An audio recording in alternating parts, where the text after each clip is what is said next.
सूरतुल बकरा की पहली आयत अल्फ, लाम, मीम का नुज़ूल एक ख़ास वाक़ये से मुंसलक नहीं है, बल्कि ये कुरान मजीद के आगाज़ में से है और मक्की और मदनी सूरतों में शामिल है।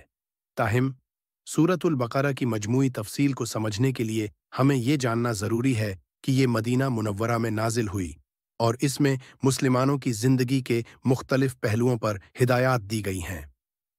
सूरतुल बकरा का पस मंज़र।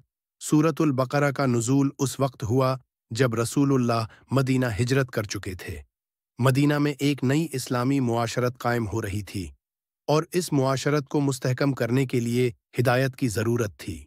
सूरतुल बकरा में मुसलमानों को ज़िंदगी के हर पहलू के बारे में हिदायत दी गई है, जैसे ईमान की पुख्तगी, इबादात, मुआशरती क़वानीन, मुआशी मुआमलात, जंग व अमन के उसूल। अल्फ, लाम, मीम के साथ सूरतुल बकरा का आगाज़ इस बात की तरफ इशारा करता है कि ये किताब यानी कुरान इलाही हिदायत मबनी है और इसमें किसी किस्म का कोई शक नहीं।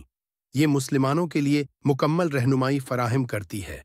का मकसद ये आयत और इस सूरत का नुज़ूल मुसलमानों को एक मजबूत, मुत्तहिद और मुत्तकी उम्मत बनाने के लिए किया गया था। ख़ास तौर पर मदीना की इस्लामी रियासत के इब्तदाई अय्याम में ये सूरत मुसलमानों के लिए अमली ज़िंदगी में रहनुमाई फराहम करती है।